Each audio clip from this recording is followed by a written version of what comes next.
예배 가운데 오신 여러분들께 우리 주님 주시는 특별한 은혜와 평강이 있으시기를 우리 주님의 이름으로 축원을 드립니다. 좌우에 계신 분들과 이렇게 평화의 인사를 나누셨으면 좋겠습니다. 주님의 평화가 당신과 함께 하시기를 바랍니다. 자, 앞뒤에 계신 분들과 인사하실 때는 이렇게 인사하셨으면 좋겠습니다. 잠잠히 하나님만 바랍시다. 시편 62편 1절에 다윗이 이렇게 하나님 앞에 고백합니다. 나의 영혼이 잠잠히 하나님만 바라며 나의 구원이 그에게서 나오는도다. 하나님 앞에 잠잠히 있어야 하는 것, 그것은 아마 우리 인생들에게 있어야 하는 당연한 모습인지 모릅니다. 왜냐하면 그분은 이야기하시고 나는 그분의 말씀에 순종해 가야 하는 존재임은 그건 가장 근본적인 모습이기 때문입니다.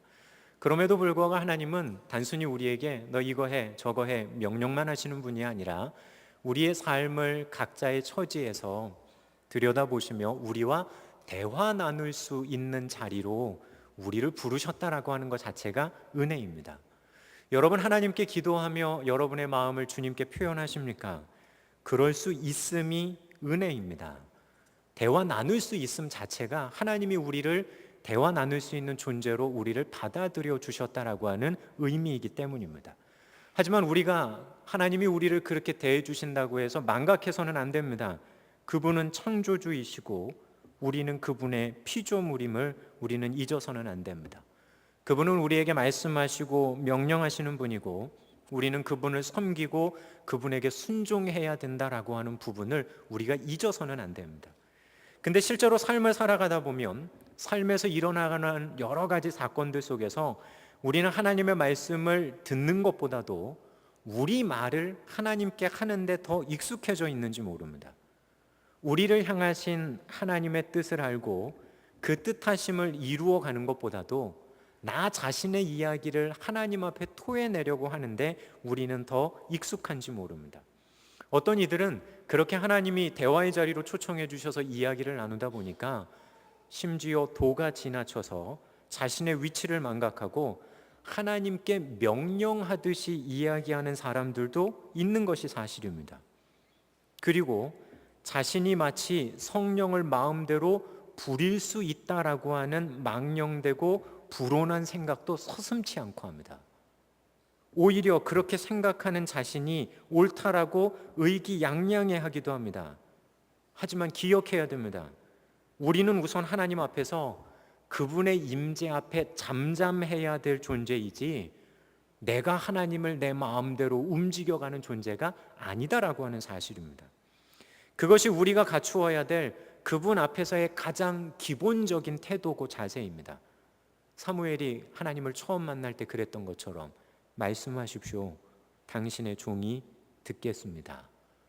우선 그분의 말씀을 들으려고 하는 것이 우리에게 있어야 합니다. 우리를 향하신 하나님의 뜻을 알기 위해서 우리는 먼저 내 이야기를 하는 것이 아닌 하나님 앞에 잠잠히 그분의 말씀을 들으며 그분의 임재함 가운데 나가는 것이 필요합니다. 우리는 흔히들 그런 순간 우리에게 주어진 하나님의 말씀을 가지고 우리는 그것을 소명이라고 부르기도 합니다.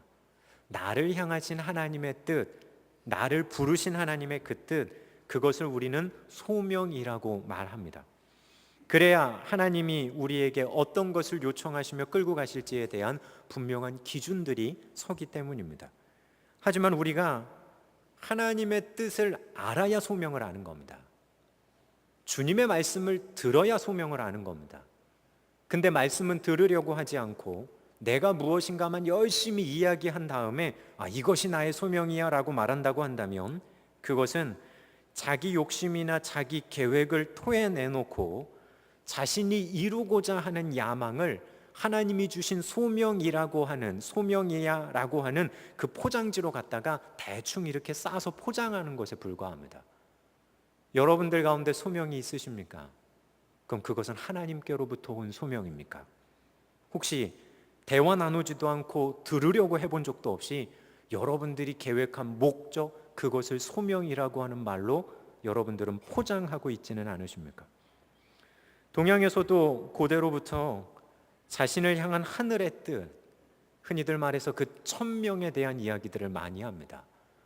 나를 향한 하늘의 천명이 무엇일까를 이들이 확인하기 위해 애썼던 그런 동양의 수많은 영웅들도 보게 됩니다.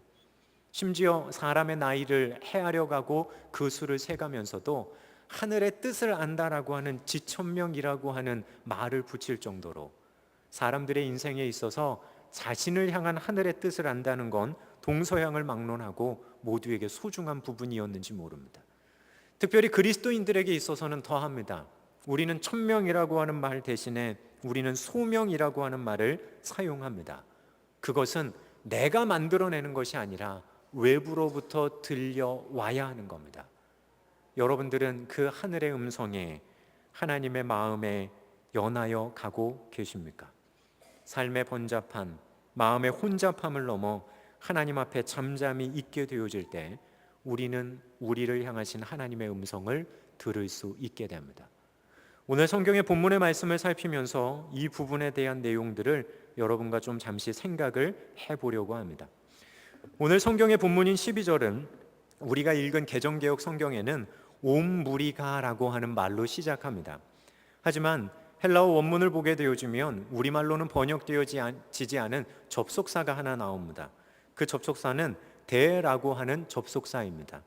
1차적인 의미는 때로는 역접의 의미를 갖는 그러나라고 하는 의미를 갖습니다. 하지만 또 다른 의미로는 그러자 또는 그때에 라고 하는 의미들로도 사용될 수 있습니다. 표준 세번역 성경에는 오히려 그런 문맥을 잘 반영하듯이 그러자라고 하는 말로 번역하고 있습니다. 바꿔 말하면 이렇습니다. 11절의 말씀에 주 예수의 은혜로 구원받는 줄 믿노라 하니라 그러자 온 무리가 가만히 있어라고 하는 뜻이 됩니다. 저는 개인적으로 표준 세번역 성경에 나오는 이 번역이 문맥의 흐름을 잘 반영해주고 있다고 생각을 합니다.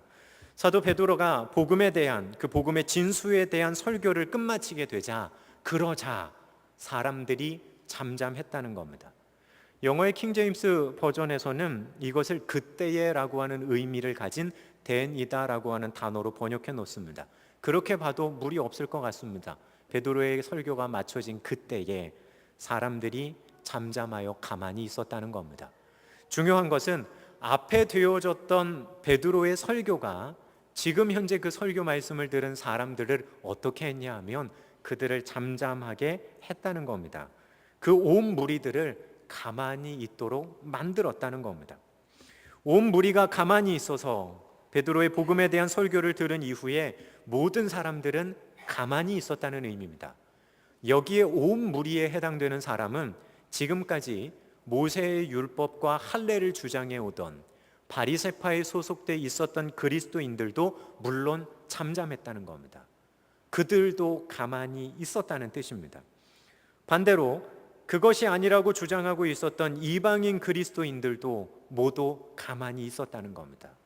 베드로의 설교가 자신들을 지지해줘서가 아닙니다. 복음의 핵심이 선포되어지고 그 복음 가운데 있는 하나님의 은혜가 선포되어지는 가운데 본인들의 언어나 본인들의 생각마저도 잠잠히 내려놓는 겁니다. 그 복음의 진수를 전해 들은 모든 이들이 자신의 생각, 자신의 주장, 지금까지의 성향을 막론하고 모두 가만히 있었다라고 성경은 우리에게 이야기를 해줍니다. 우리는 여기서 또 한 가지 단어를 살펴보려고 합니다. 그 단어는 가만히라고 번역되어진 헬라어 단어 에시겐센이라고 하는 단어입니다. 이 단어는 우리말로는 가만히 그러니까 단순히 몸을 움직이지 않는 것, 거동하지 않는 것으로 우리는 1차적으로 받아들이기 쉽습니다. 하지만 이 단어의 원 의미는 말하지 않고 침묵을 지킨다라고 하는 의미가 1차적입니다. 행동에 대한 부분보다도 말하지 않음이 우선 표현하려고 하는 단어가 이 단어이기 때문입니다. 더 이상 자신들의 말을 하지 않고 침묵했다는 뜻입니다. 그런데 이 침묵에는 원인이 있습니다. 그 원인은 외부에서부터 주어졌는데 그것은 우리가 이미 살펴본 것처럼 베드로의 설교가 원인이 되어져서 이들로 하여금 침묵하게 했다는 겁니다. 베드로가 복음에 대해 설명하고 그 복음에 대한 설교를 하게 되니까 수많은 자기 의견들, 구원에 대한 이런저런 이야기를 하던 사람들이 침묵하게 됐다는 겁니다. 베드로의 설교는 그들에게 침묵하라라고 하는 의미였는지 모릅니다. 그런데 이 가만히라고 하는 이 단어 에시겐센의 원형인 시가도라고 하는 이 동사는 의성어로 따지자면 쉿하는 소리에 그 어원을 두고 있는 시계라고 하는 단어에서 유래합니다. 이 시계라고 하는 헬라어 단어는 성경에서 침묵으로 번역되어지는 단어이기도 합니다. 그러니까 가만히 라고 하는 이 단어가 어디서 출발하냐 하면 침묵에 해당되어지는 단어에서 출발되어진 그런 언어입니다. 근데 이 침묵은 어떤 침묵이냐 하면 그냥 본인이 아무 생각 안 하는 것이 아니라 여러분들이 자녀들에게 아니면 아이들이 시끄럽게 떠들면 손가락을 들어서 입에 대면서 뭐라고 얘기하십니까? 쉿. 그 의성어에서 출발한 단어이기도 합니다. 이 단어의 의미들을 가만히 연해서 생각해 보면 오늘 베드로를 통해서 전해졌던 그 복음의 진수에 대한 설교가 사람들로 하여금 어떻게 받아들이게 했냐 하면 하나님이 그들에게 그렇게 이야기하시는 겁니다. 쉿. 지금껏 구원에 대해 이런 주장 저런 주장을 하고 있는 그들에게 하나님이 그들에게 침묵할 것을 이야기하시는 겁니다. 그리고 그들은 침묵합니다. 지금까지 그렇게 열띠게 토론하던 자신들의 모든 생각들, 모든 주장들을 내려놓고 그들은 하나님의 복음 가운데 담겨져 있는 그 진리들을 알아서 그들은 잠잠하고 있는 겁니다. 끝내는 베드로의 그 설교가 수많은 자기 주장을 하고 있었던 사람들에게 하나님의 마음을 알 수 있게 하고 복음에 대한 하나님의 마음을 알 수 있게 하는 아주 중요한 기회가 되어졌던 겁니다. 끝내 베드로의 설교를 통해 이들은 하나님을 대면했고 하나님의 마음을 이들은 대면한 겁니다. 그 주님의 임재하심 속에 이들이 할 수 있는 건 한 가지였습니다. 침묵하는 겁니다. 자기 생각을 내려놓는 겁니다. 이 단어가 누가복음 9장 36절에도 사용됩니다.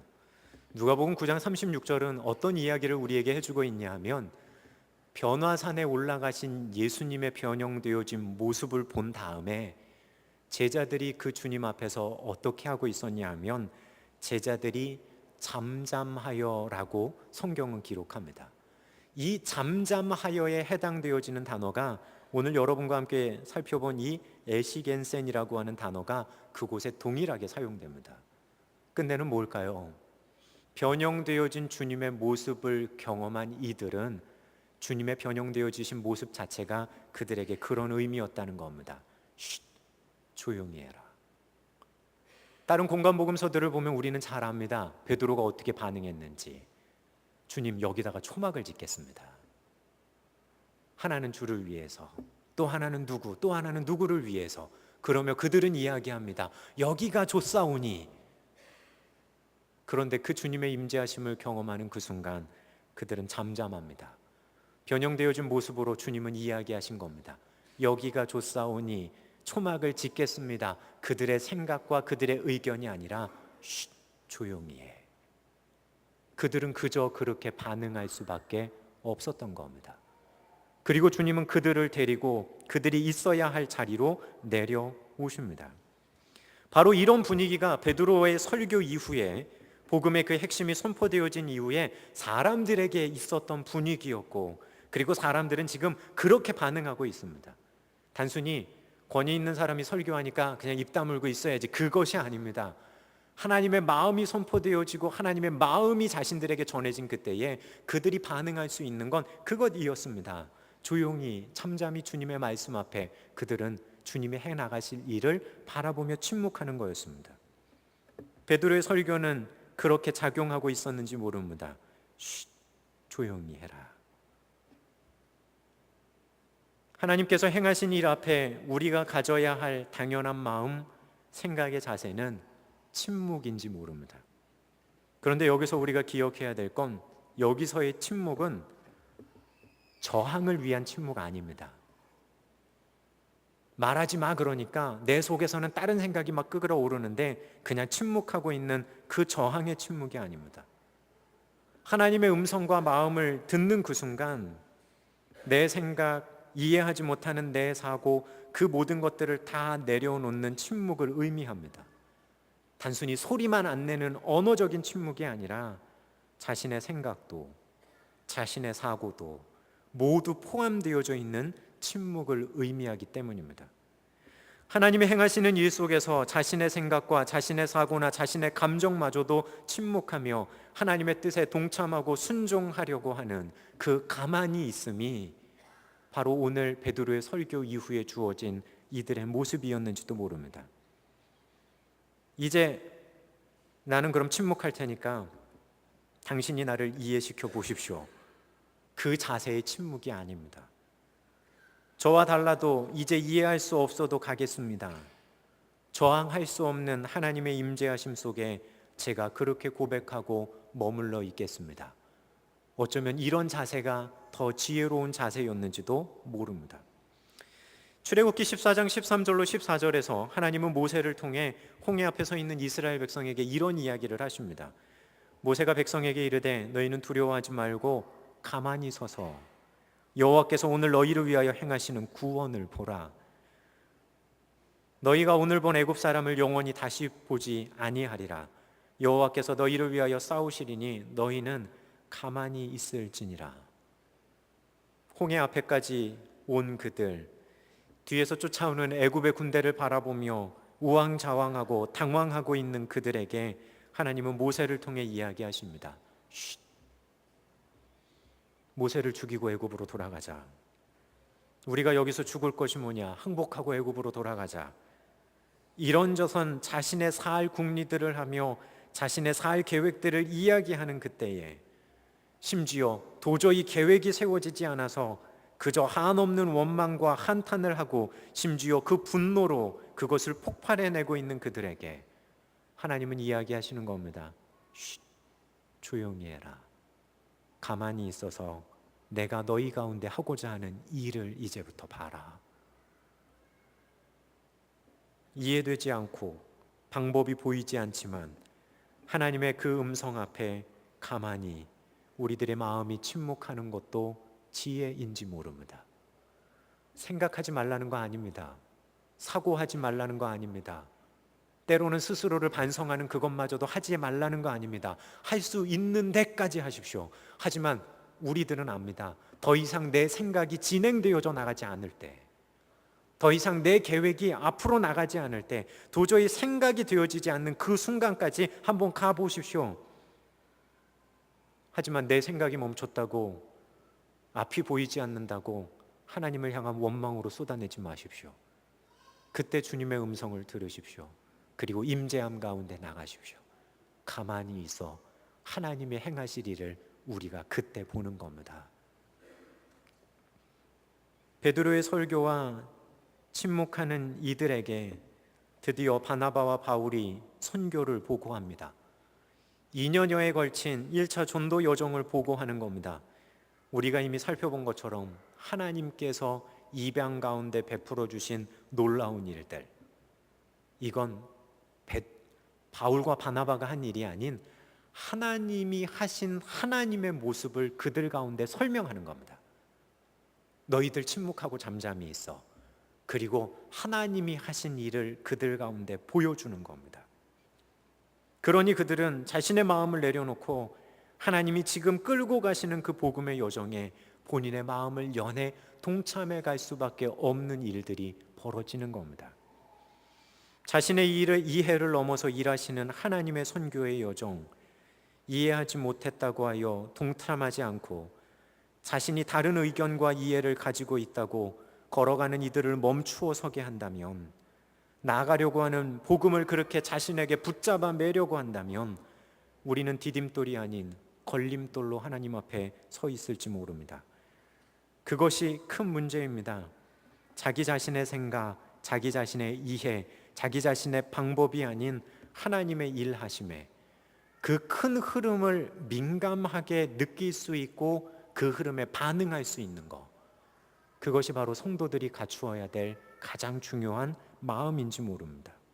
여러분 기억하십시오.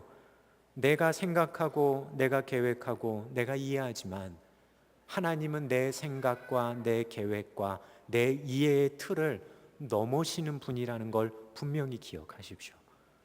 그래야 내 생각이 멈추는 그 순간 하나님을 바라보고 하나님의 임재하심을 오히려 기다릴 수 있는 마음의 자세가 우리에게 생기게 된다는 겁니다.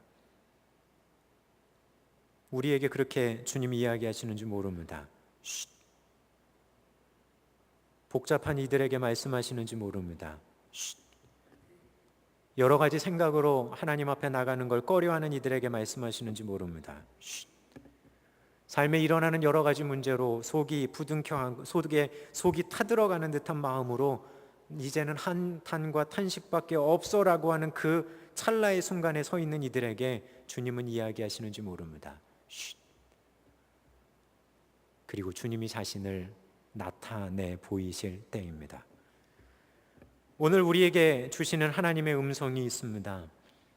오늘 말씀을 준비하며 주님께서 주셨던 음성은 다른 음성 아닙니다. 제 귓가에 어려서 떠들고 있던 그 자녀에게 사랑스럽게 침묵하라고 이야기했던 그 부모님들의 숨소리, 세상의 번잡함으로 상처받고 힘들어하며 어떻게 하죠라고 이야기하는 우리에게 주시는 주님의 음성은 그 사랑스러운 소리입니다. 쉿, 내가 네 옆에 있잖니. 소망하기는 주님의 그 음성 들을 수 있는 그 민감한 우리 신광의 모든 성도님들 되셨으면 좋겠습니다.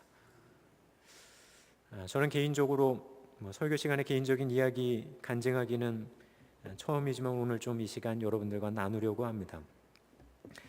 설교를 준비하면서 그리고 갔다 왔던 선교의 여정들을 곱씹어 보며 저에게 하나님이 주셨던 은혜가 이런 은혜가 있습니다. 늘상 단기 선교하는 그 단어에 저는 굉장한 선입견을 가지고 있었던 것이 사실입니다. 준비를 하고 가야 하는 여정들, 그리고 가서 어떤 일이 있을까라고 하는 것을 생각하면서 늘상 그 단기 선교에 가졌던 저의 선입견 가운데 하나는 효율성입니다. 일주일도 안 되는 시간 갔다 온다고 뭐가 크게 달라질까? 괜히 바쁜 선교사님들이 일주일 동안 우리가 붙잡아 놓고 방해하는 건 아닐까? 언어도 통하지 않는 그런 데 가서 우리가 선교 그거 할 수 있나? 말도 안 통하는 그들에게 하나님의 마음을 전하는 거 그거 쉬울까? 그런 이런저런 생각들이 제 속에 있었습니다. 혹시 잘못하다가는 그저 해외로 가는 수련회로 전락하지는 않을까라고 하는 걱정도 있었던 것이 사실입니다. 복음의 전달 방식에 있어서도 이거 어떻게 전달해야 되지? 언어를 배워야 되는 거 아니야? 등등의 수많은 생각이 제 속에 있었습니다. 그리고 막상 그런 마음들을 한쪽으로 이렇게 밀어놓고 청년들과 함께 그 여정에 동참을 했습니다.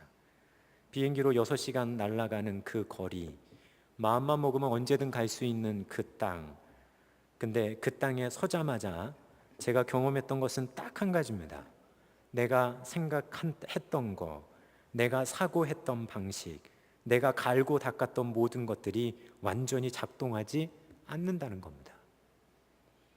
비행기 타고 6시간만 날아가도 내가 그토록 갈고 닦았던 나의 이론들, 신학적인 논의들, 심지어 나의 언어도 작동하지 않는 세상 가운데 저는 서봤습니다. 무엇을 설교할까? 어떻게 이 사람들에게 이 은혜를 끼칠까? 글쎄요. 그냥 저는 신광교회 안에서의 그런 존재였는지 모릅니다. 하지만 그것을 넘어서서 복음을 전하고 있는 그 땅에서는 제가 가지고 있었던 생각이나 이런 모든 것들이 다 쓸모없는 것에 불과했음을 느낄 수 있었습니다.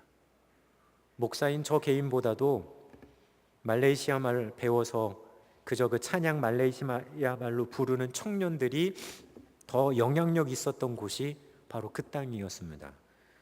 내 개인의 사견이 모두 침묵할 수밖에 없었고 내가 가지고 있는 생각이나 사고도 완전히 작동을 멈추는 그 땅에서 비로소 하나님과 대화할 수 있었습니다. 떼약볕에 15km를 걸어 들어가며 체력의 한계를 느끼고 몸이 피곤해서 있는 그때에 심지어 육신마저도 그렇게 되어진 상황에서 하나님은 저에게 그렇게 이야기하시는 듯 했습니다. 생각하지 말라고, 잠잠히 있어 보라고. 사도행전의 설교를 해가는 저에게 있어서 그 선교가 무엇인지, 그 가운데 담겨져 있는 하나님의 열정이 무엇일지, 그리고 그들에게 복음을 전했을 그때의 그 사람들의 마음이 어땠을지를 감히 짐작해보는 시간이기도 했습니다. 그런 생각을 해봅니다. 함께 사역하는 이들이 딴 마음을 가지고 일한다면 얼마나 힘들까? 함께 동역해야 되는 이들이 딴 생각을 가지고 간다면 얼마나 그 일이 어려울까? 그런데 그 땅에서 제가 하나님 앞에 그러고 있었습니다. 하나님의 마음은 생각하지 않고 내 생각, 내 사고의 틀에 묶여 있었어서 하나님의 마음과 조율되어져 가지 못한 저 자신의 모습을 발견했고, 그런 나를 동역자로 세워주신 하나님의 마음은 얼마나 힘드셨을까라고 하는 그 생각을 하게 됐습니다. 나의 이해의 틀을 넘고 나의 사고의 테두리를 넘어서 심지어 내 감정과 내 기분마저도 넘어서서 하나님의 마음에 연하여 간다는 거,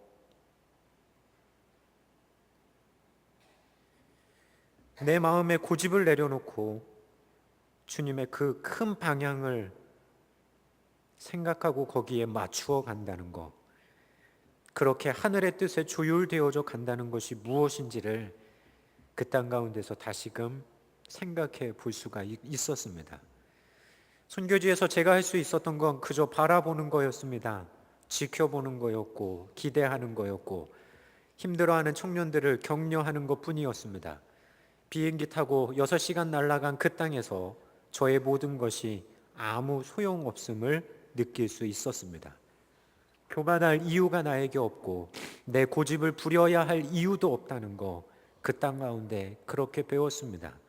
다만 주님의 마음과 방향에 민감해지기 위해서 주님 말씀하십시오, 제가 듣겠습니다 라고 하려는 그 마음의 자세, 때로는 치열하게 고민하고 생각하고 사고하며 자신을 가꾸어 가지만 때로는 멈춰서서 나에게 침묵하라 명하시는 하나님의 음성에 반응하며 주님의 임재 앞에 서 있어야 하는 저의 모습 또한 제가 생각해 봤습니다. 이해가 안 된다고 다른 의견이 있어도 다른 방법이 있다 할지라도 그것이 아무것도 아님을, 나의 생각을 넘어서는 그 하나님 앞에 오히려 침묵하고 잠잠하는 것이 하나님께 순종하는 길임을, 그 거대한 흐름을 느끼며 동참하겠노라 주님 앞에 다시금 이야기하는 그런 대화의 시간들을 가졌습니다.